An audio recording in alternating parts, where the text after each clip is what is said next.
Thanks, Sandy. So first of all, I really appreciate the opportunity to come and speak with this audience, who my guess is, I don't know for sure, but largely medical and not surgical. And my task was to talk about the challenges we face when it comes to bringing a pediatric patient to the operating room. And really, these are challenges that you face every day, as do I. And so what I'd like to do is just give you a little bit of the surgeon's perspective of these challenges that we all face. We're a tad behind, so I'm going to try to go reasonably quickly. I have no disclosures. When I was a chief resident in general surgery, and to do pediatric surgery, you do general surgery first, and the chairman of our department used to say that when you went to a patient, you had to ask yourself 3 questions. Does the patient need an operation? If so, when? And if the answer is now, then what incision am I going to make? And the last thing is, what am I going to find? And I would suggest that with inflammatory bowel disease cases, the paradigm is a little bit more complicated than that. And as we've heard from great talk from Dr. Griffiths, both great talks, it's not always clear what the diagnosis is. And while we've begun to appreciate the fact that there's really a spectrum of disease for inflammatory bowel disease, the surgical therapy is very dichotomized in terms of the way we treat Crohn's and the way we treat ulcerative colitis. And so trying to figure out what the diagnosis is before we take the patient to the operating room is one of the biggest challenges that we faced, and it causes me the most angst because I don't want to hurt the patient, so I don't want to do the wrong operation. There's a lot of data that we have between imaging and scopes and labs and pathology and all the new tests that will help us to point to one diagnosis or one end of the spectrum or the other, but none of those things are perfect, and so frequently we end up operating in a place of uncertainty, which is disconcerting. There are also, as we all know, patients present with different levels of disease and different urgency with which they might require a surgical intervention. And as I'll probably repeat several times, I would implore you to get the surgeons involved sooner rather than later. It's a lot easier to have a conversation with the family when you're discussing surgical options and how surgery might play into a treatment paradigm than to walk in with a consent and say, I need you to sign this piece of paper. Once the decisions are made, if it's an urgent case, that's an urgent case. But if not, then there are a lot of medical considerations that we have to think about. Resuscitation in the acute situation, when is it safe to take the patient to the operating room? And then medical management. And the big question that we all have all the time for surgery is, what is the impact of the anti-TNF agents on surgical complications? And so I'll present you just a little bit of data on that. But once the decision is made to operate, then there are lots of other decisions that have to be made. Some of those can be made preoperatively, others can only be made at the time of surgery, and others are things that may evolve during surgery. So, for example, if I discuss at length with the family that we're going to do a laparoscopic procedure and we put the laparoscope in and things are a mess in there and it's not safe, and I always tell the patients we're going to do this laparoscopically if it's safe and if I can see what we need to do. But there are really important decisions for the family about plans for an ostomy or not, a primary anastomosis. A single stage, for example, for ulcerative colitis versus a multiple stage operation, and then open versus minimally invasive. And you can see the significant difference that may make for the patient in terms of what they end up with as a scar after the procedure. And it's really important to assess what are the patient's and the family's expectations. And then, as I'll address in a bit, it's also really important for us to have the opportunity to educate the family about what to anticipate from surgery and what their options are. And it's hard, you all struggle, I'm sure, with explaining how an anti-TNF agent works to a family. It's also very difficult for families to understand the mechanics of how an operation works and what it is that we're actually going to do to them, especially for young teenagers or even kids that are younger than that, because as we've heard, we keep dealing with younger and younger kids. And the surgical decisions and interventions are really predicated on the diagnosis. So again, the importance of trying to figure out whether we're dealing with Crohn's disease or ulcerative colitis, which end of the spectrum, and that will dictate oftentimes what we do. If it's unclear, then we might take an in-between course, and that's important for the family to understand. I think we all would say that if we have a patient who has a contrast study that shows a long ileal stricture, and we put a laparoscope in and we see that, and we make a small incision and pull the bowel out, that's pretty straightforward. We're going to do an ileocectomy with a primary anastomosis. The proximal bowel looks nice and healthy, as does the distal colon. We can just resect this area, and the patient will undoubtedly do quite well from the surgical standpoint. However, when it's not clear, and this typically obviously happens with Crohn's colitis or indeterminate colitis, what is the correct procedure and what is the path to pursue? And I think we're going to discuss some patients later that bring up some of these difficult decisions, especially with Crohn's disease. And in those cases, we tend to want to divert, but do we divert and resect? Do we just divert? How long do we anticipate diverting? What do we tell the families about the chance that ileostomy will ever be taken down? Those are all important discussions to have.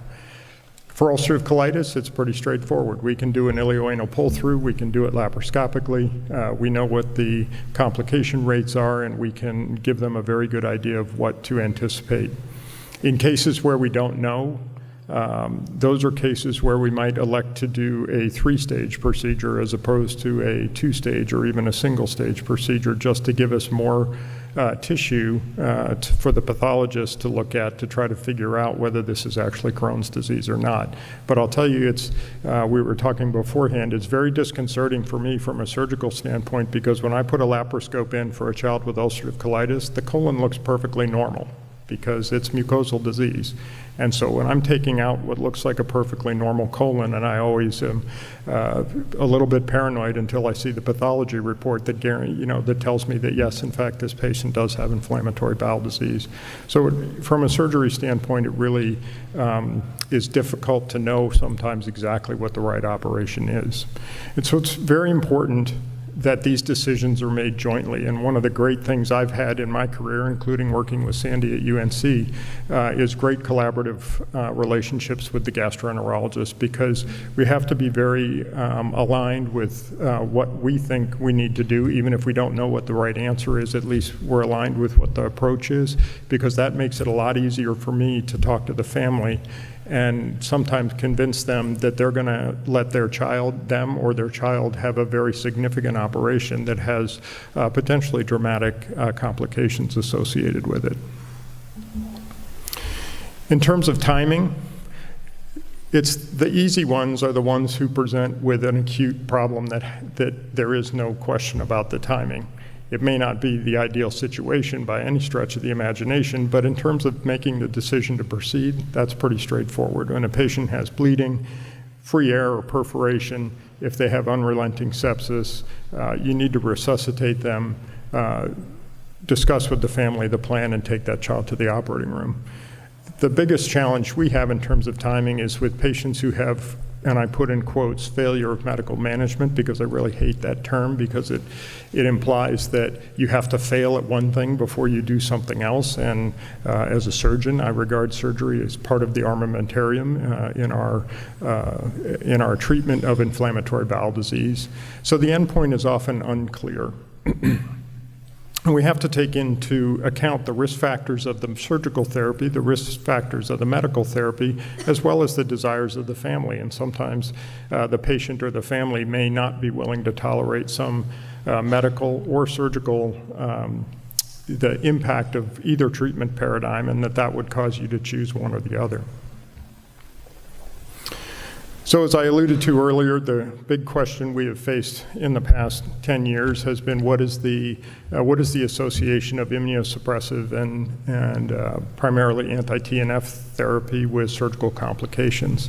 It's a common concern. There is a paucity of data. There are lots of reports, but this is not the kind of thing that ever is going to be a randomized controlled question, and so the quality of the data can always be called into question. There are infectious complications, as we know, and those are the things that we would oftentimes be most concerned about with this kind of therapy. Wound infections or dehiscence. As we know, anti-TNF agents impact vascularity and collagen formation, and those things are all incredibly important for wound healing. There are also non-infectious complications like bowel obstruction or ileus or bleeding or DVT. So this paper from Chang, which is 2 years old now, was actually a nice review paper that summarized, at least at the time, many of the individual papers that have been published looking at the association of complications with TNF or no anti-TNF or no anti-TNF therapy. And for the most part, the vast majority of them show no significant difference in the complication rate. There are a couple I wanted to call out. Go back.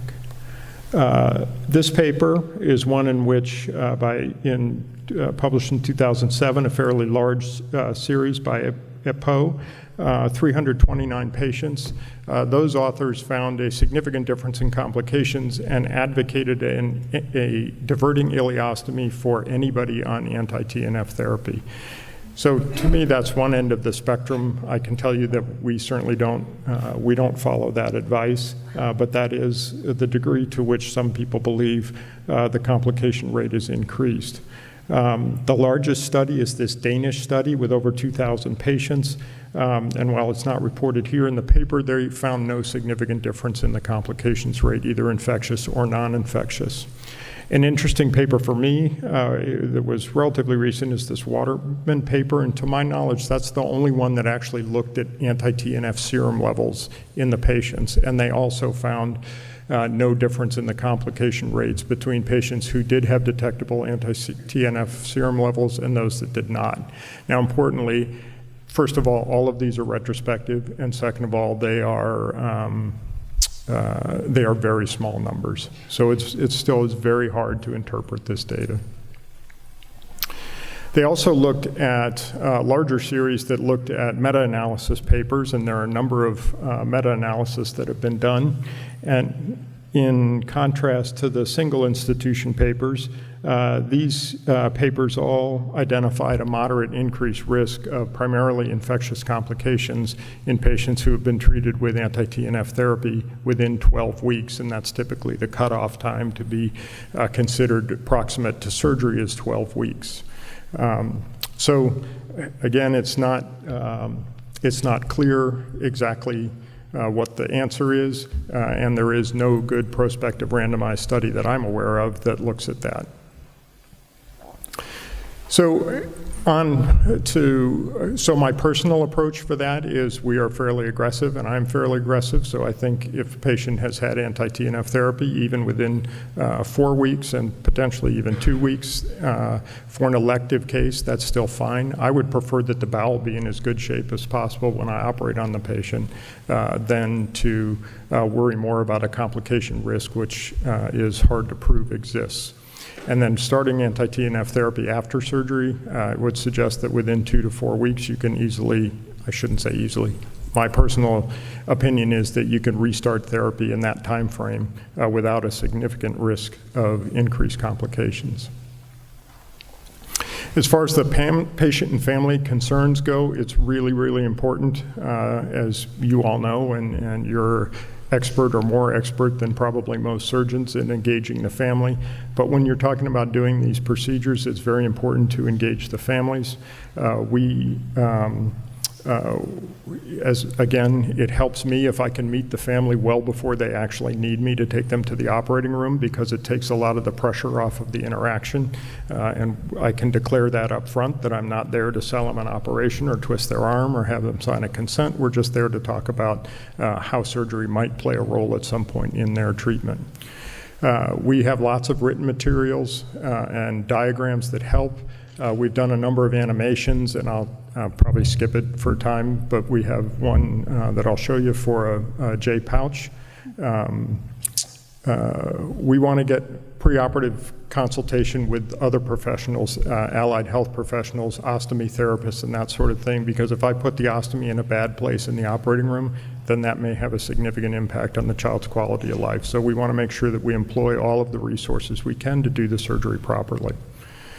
And then a technique or an approach that I've used that has also been very helpful, and many of you probably do the same thing, but it is oftentimes helpful for the patient and the family to talk to another child or family who's been through this. And I can tell them about a pull-through all I want, but I've never had one, and it helps them oftentimes to talk to somebody that has. And oftentimes we'll hook them up with somebody who's not had a particularly straightforward course, because if they just hear about all the wonderful things and how great it is, and then they don't have a particularly smooth course, that doesn't help them. Oops, sorry. So this animation doesn't look like it's going to run anyway, which is fine. Oh, there it goes. We've done a number of these for a number of different surgical procedures, and it is truly a picture's worth 1,000 words, and animation's probably worth 10,000.